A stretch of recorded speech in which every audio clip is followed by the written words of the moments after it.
It's the Hot Stove presented by the Cup of Mets podcast. I'm Ian Bosniak, joined alongside by Matthew DeSantis. As always, before we get going, remember to give us a follow on Instagram, YouTube, Twitter, and TikTok. We are at Cup of Mets. Also, be sure to subscribe, whether it be on Spotify, Apple, or wherever you get your favorite podcasts. Lastly, be sure to download SeatGeek and use code Cup of Mets to get $20 off of your first purchase, whether it be to a sporting event, concert, you name it, you got it. And with that, episode 17. Off and away we go. Matt, how are we doing? Doing good, brother. Doing good. Happy to be back. Like you said, we're happy to be partnered with SeatGeek, so it's a big move forward for the team and the podcast as a whole. I know a whole bunch of people that love to utilize SeatGeek, so I think that's a good start for us. But spring training is underway. We're moving, inching closer and closer to the warmer months, which is a good thing, especially for us New Yorkers. But Yeah. we'll dive into it all. Speaking of warmer weather, how was Slam Diego? Beautiful, beautiful. So much. The first time I went to San Diego, it rained on me for 4 days straight. This time it was beautiful weather, great trip. Went there, had some good laughs. In-N-Out Burger is a must, and it's a good time. It was a good time. Couldn't complain. Can't complain. And then you come back to the 20s and 30s. Nice, man. Well, welcome back. We're happy to have you. Yeah, well, trust me, I was the only fucking asshole standing outside JFK wearing shorts that night. I can yeah, I promise bet. you that. Looking like Uh, an idiot. Everyone's looking at me I like this guy must be nuts. You always got to bring the sweatpants in the bag, man. You always got to bring the sweats in the bag or something like that. They were in the bag, bro. I'm a shorts guy, especially on a plane. Got to be like comfortable. Those planes can get hot. I'm with you. I'm with you on that. But the minute I step outside, I'm freezing, especially after being in a warm climate. I don't know. I don't know. But you said that the Mets are also in a warmer climate. Spring training's underway. The first spring training game occurred today. I think the Dodgers put up like an 8 spot on the Padres in the first inning. This, that, and the third, whatever. The Mets That's great. the Mets don't play a game till Saturday. But of course, for the third consecutive season, our number one starter will not be available come opening day. Kodai Senga shut down due to a mild posterior strain, which is in the back of your shoulder. He'll miss opening day, and his timeline to return is is uncertain. So I'll start off by saying I'm not shocked by the news, but I'm very disappointed about the news.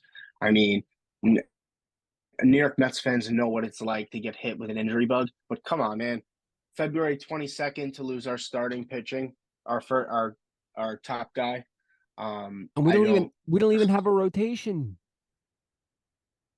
Our whole rotation is mix and match. He was the one guy. He was the one guy that you said, all right, he's a stud. Whether he's a one or a two, legitimately, he's a stud. And we know that we got him. Now it's looking like Yeah, what?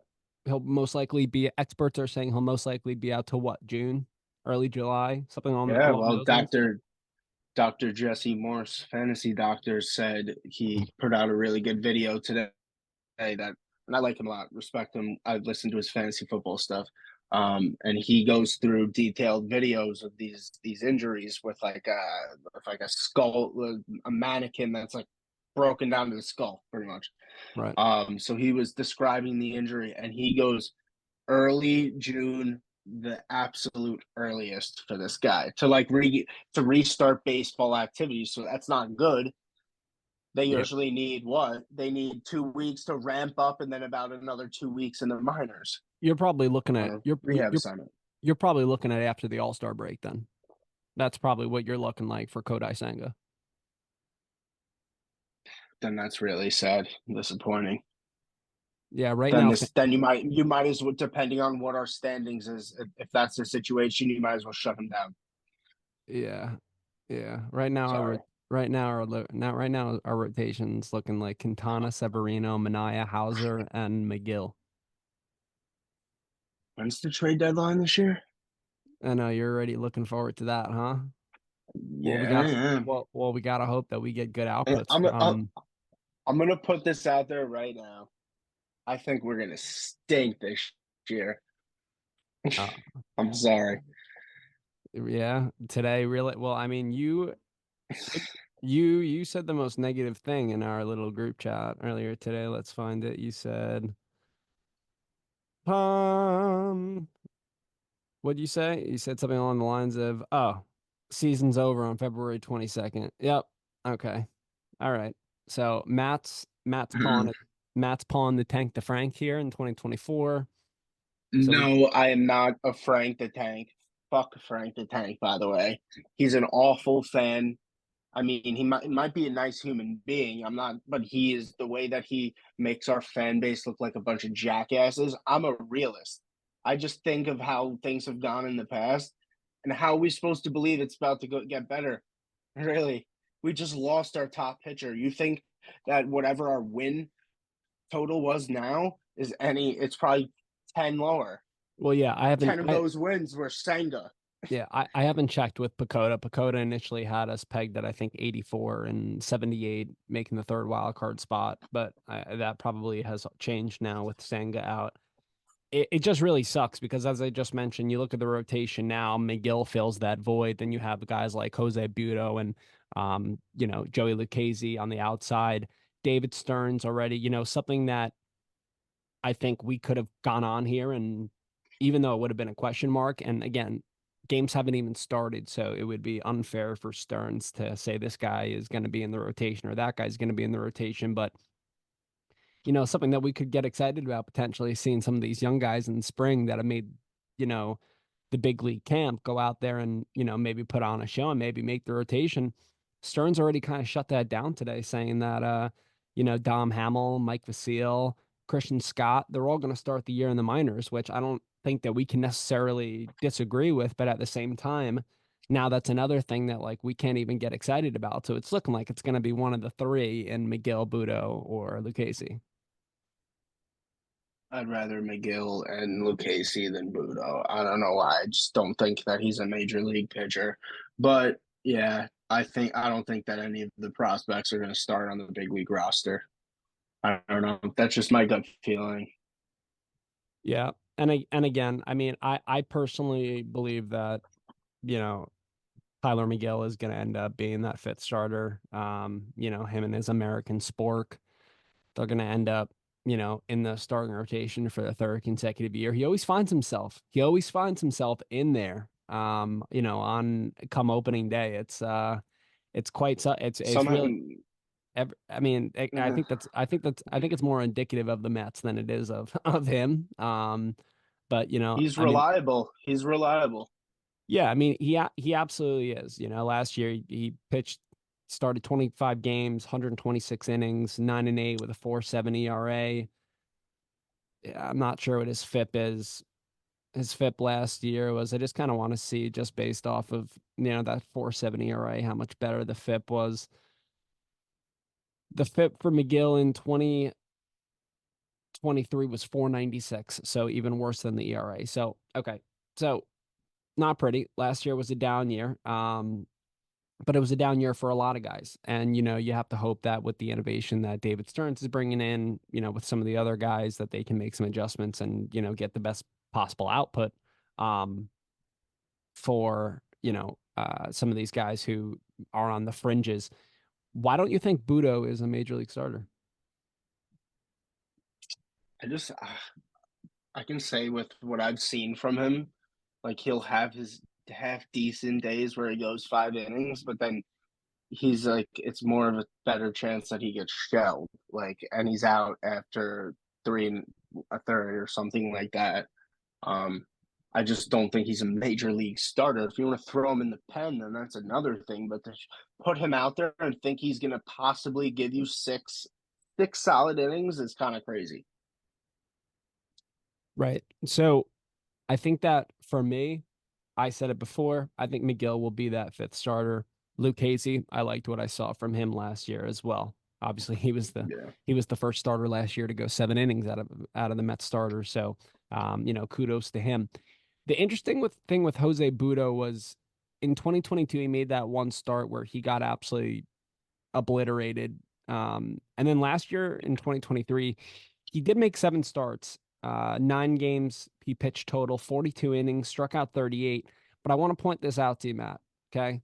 If he qualified, if he qualified, again, don't want to be too analytically savvy here, but if he qualified, his fastball run value would have been in the great category within the 80th percentile. His pitching run value would have been within the 80th percentile as well. His whiff percentage would have been within the 75th to 80th percentile, and his barrel percentage would have been in the 100th percentile.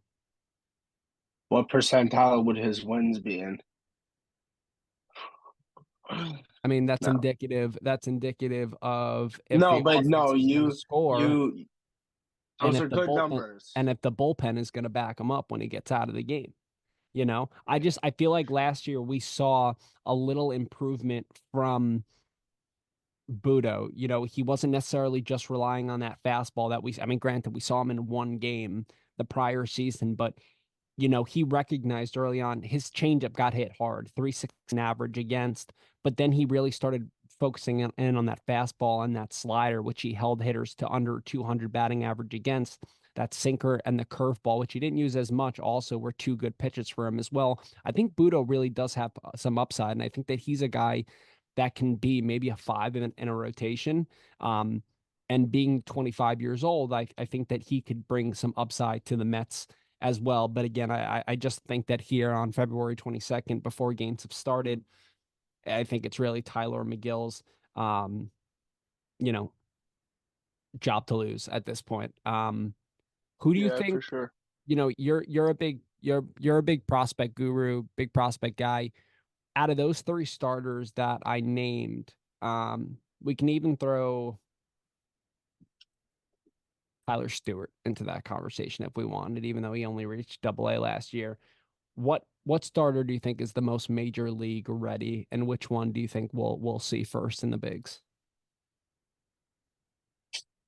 I think Christian Scott, to be honest. I think his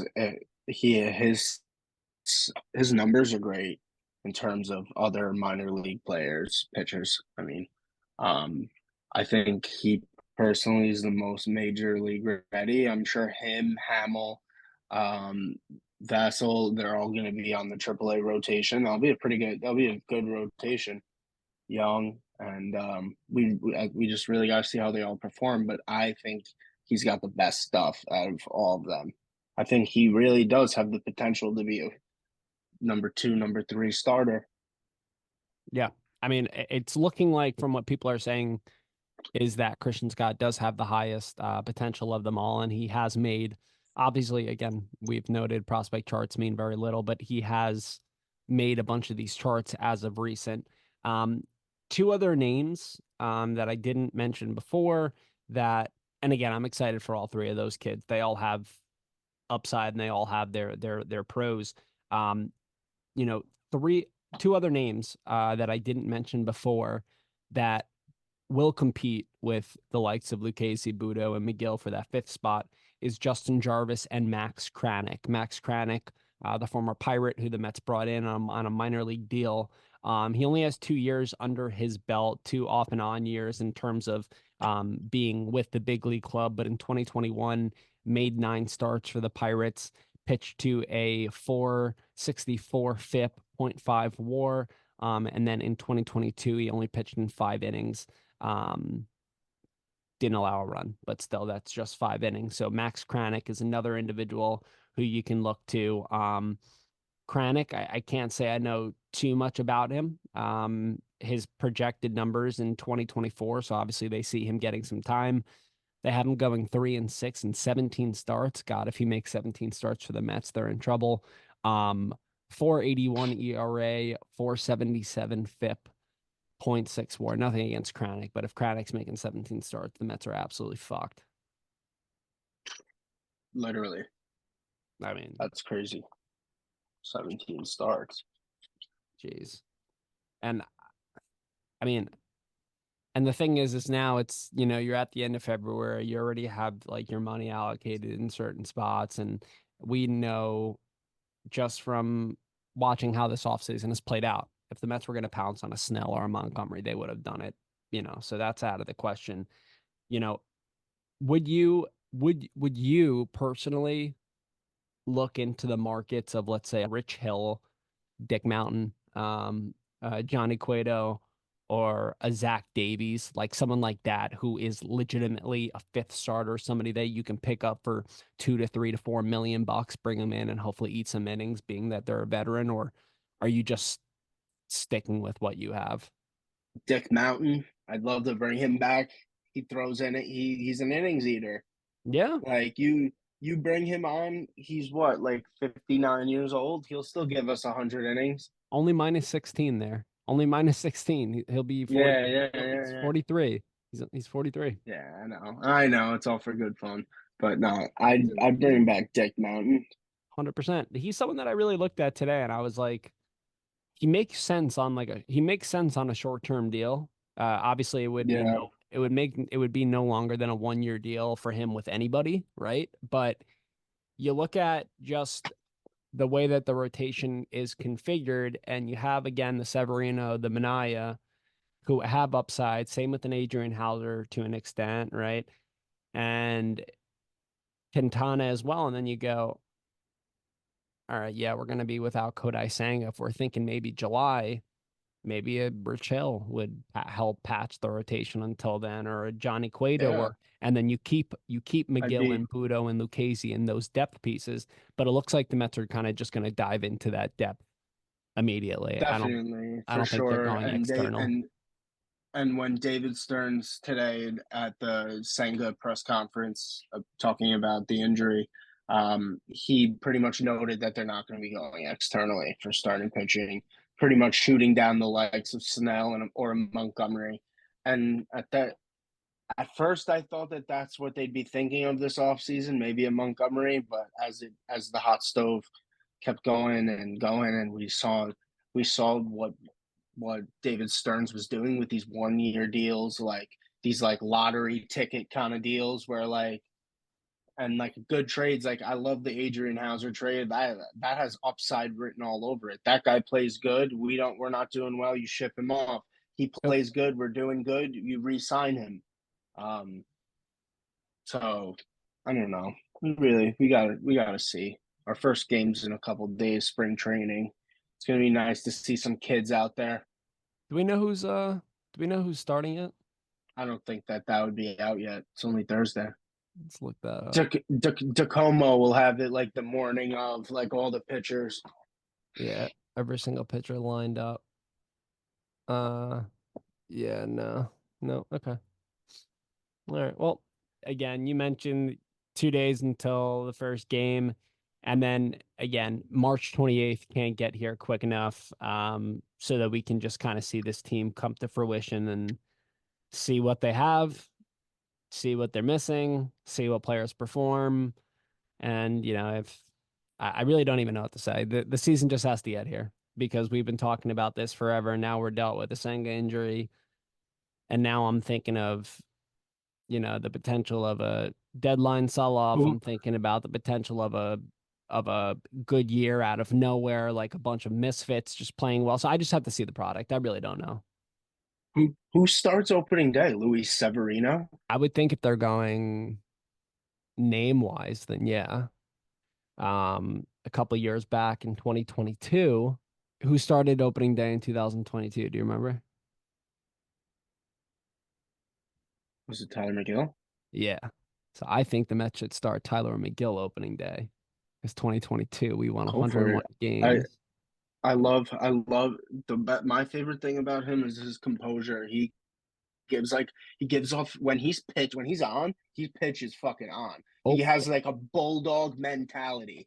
opening day 22, it didn't look like it was opening day, and that was again his second year. It looked like it was his 18th game pitched of the season. Like Yeah, it looked like it had I no I, phase on him, I remember you know. he looked great. So again, that rotation, that team was 100% different than the 2024 Mets. But for me personally, I just look back to 2022. I said the Mets didn't switch around the rotation. They just plugged McGill in for DeGrom. So what I would do is I would just plug McGill in for Senga and have McGill start opening day, Quintana 2, Severino 3, or whatever you're gonna do from there. But we'll see. Hopefully it zooms by. The hot stove has gone by slowly, and we were talking about this before the episode. Next episode will be our season finale. Just kind of dish out some grades from the Mets from this really, really weird, interesting, quiet off season. And then we'll also go over our top 10 starting pitchers and relief pitchers. And again, that'll be it until couple days before opening day, and that's when season 3 of the Cup of Mets podcast kicks off. And I know Rob's not here, but I can speak for Rob and I believe Matt as well when we say we're extremely excited to get rolling with that. Two other quick spring notes before we dive into our top left field, center field, and right fielders. Um, Brandon Nimmo, it looks like, is moving to left field. Harrison Bader and Tyrone Taylor, Harrison Bader primarily. Those two are going to man center. Thoughts? I like it. I mean, they didn't pay Bader 10.5 million to play corner. They paid him to come in and play center, and see what he can do. You know, I like it. I love Nimmo. I'll always love Nimmo. I like the attitude. I like the attitude from both of the I mean, obviously Bader is going to say the right things. He's brand new here, but Nimmo's like, yeah, whatever's going to help the team win. And also it'll probably keep Nimmo healthier for the long run in his career. Yeah, and that's what we need.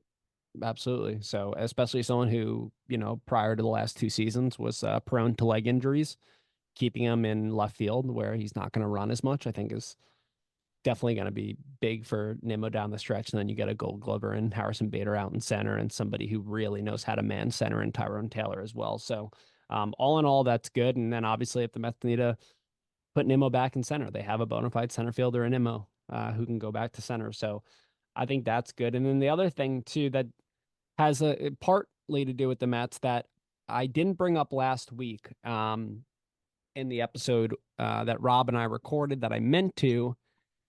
Listen, I do not like to um, look at other players, whether it be on a rival, whether it be a former Met, and say, haha, you're hurt. You know, I hope for the best for everyone. With that said, Justin Verlander is dealing with some shoulder issues as well. He Mm-hmm. will miss Mm-hmm. opening day.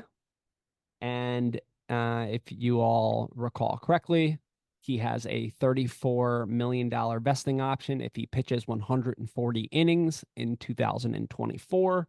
So if he misses time up until June or July, similar to a Kodai Senga, that would be money that the Mets would not have to be on the books for. The Mets would be on the books for $17.5 million, but they would not be on the books for that.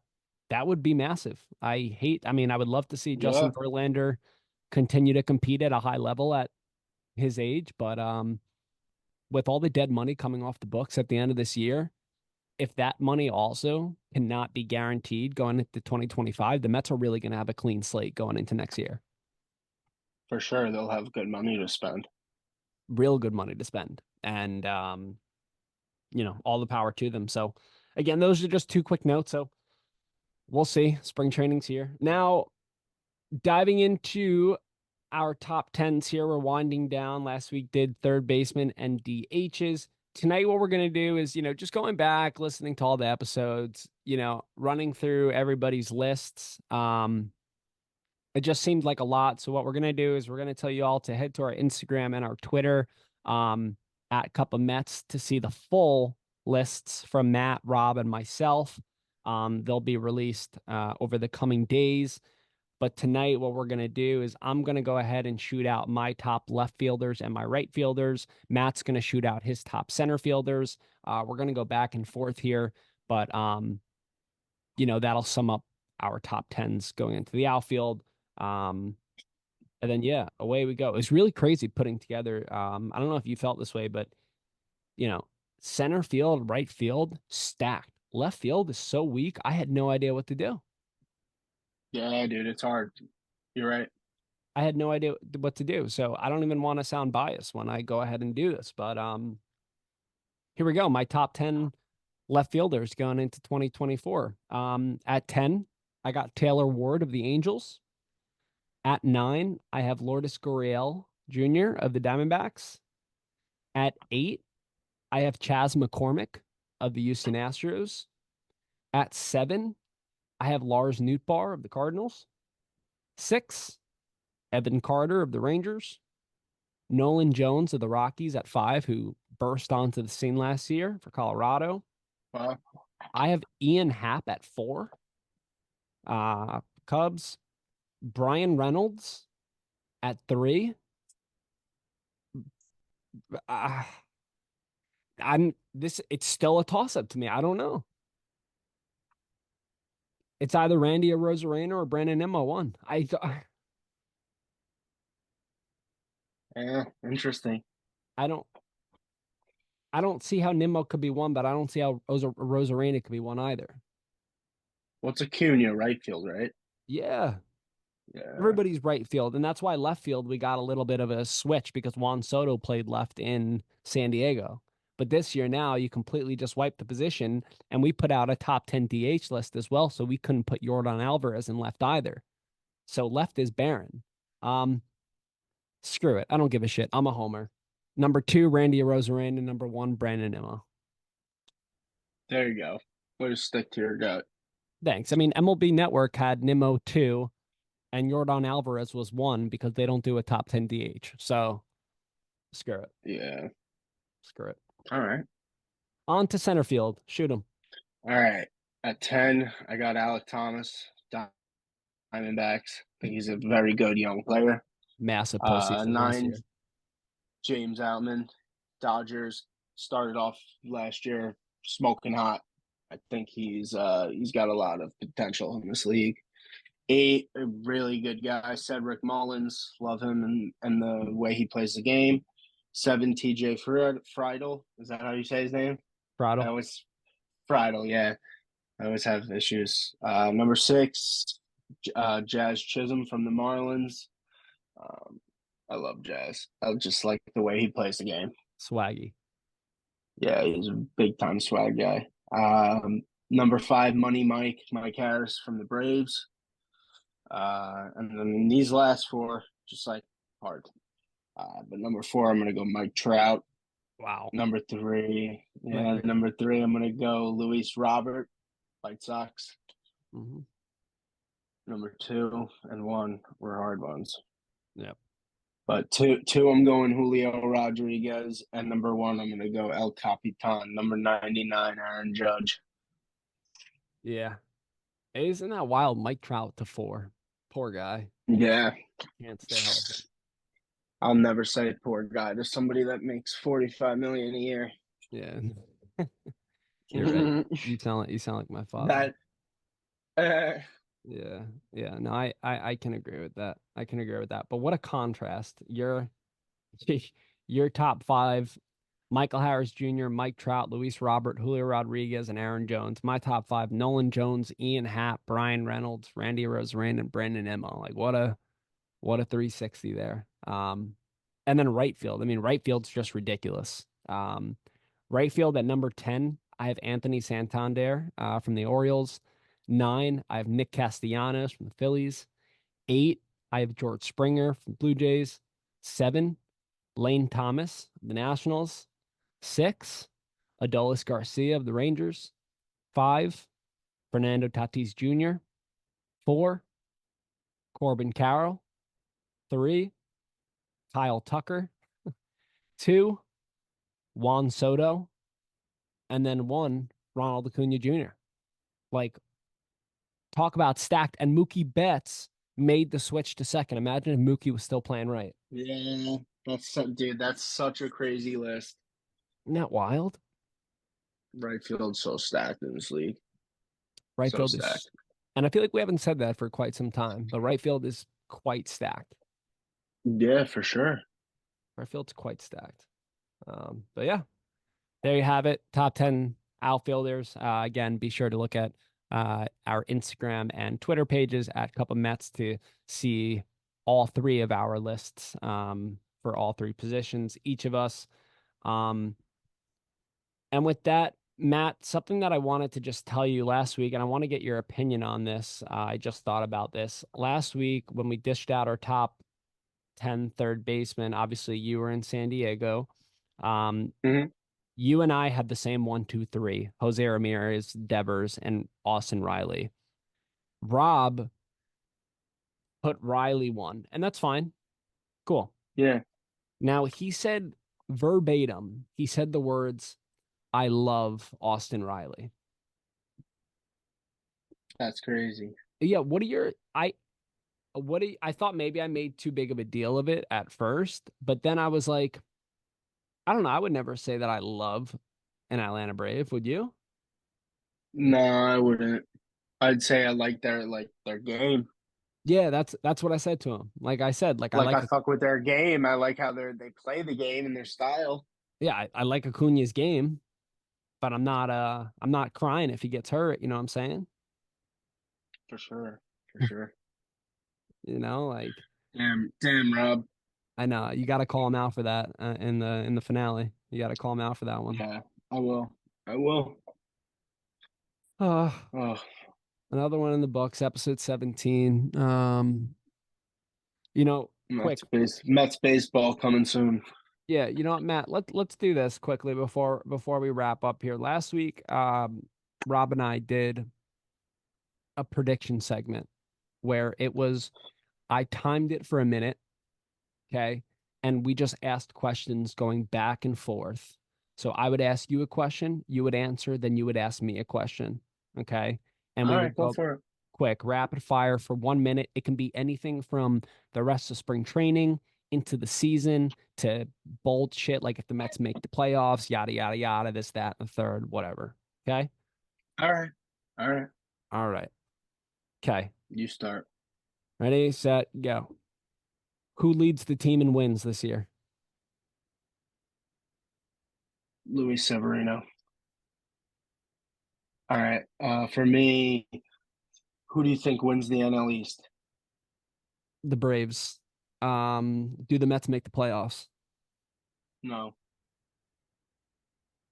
Um, how many wins does Yoshinobu Yamamoto get this year? We're going league wide here. Yeah, 13 or 14 wins for Yamamoto. Um, how many home runs does Francisco Alvarez hit? 33. Ooh, that's nice. Um, how many stolen bases does Lindor get? I say 27. Following Darryl Strawberry and Doc Gooden, what number is next to be retired? Uh, Yeah, oh, dude, I'm fried. Uh, dude, that's a good. I have no idea. with David Wright. David Wright. David Wright, five, and stop. That was a minute 24 because we couldn't get that last one, but that was good. Yeah, Okay. you stuck me on that last one. I was I like, I know fuck. that was the dagger. That was the dagger right there. Yeah. See, That was the dagger. I knew I had you because we were talking very relevant and prevalent baseball, everything going on right now, and then I shot you with that one. Yeah, for So there you sure. go. Maddie, you got anything else before we hop off? No, I'm just excited to see some baseball get played on Saturday. That's baseball.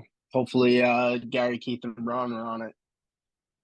Yeah, not yeah, I believe they are, unless one of them is taking a little early season sabbatical, but they will be on SNY 110 on Saturday. Mets Cardinals.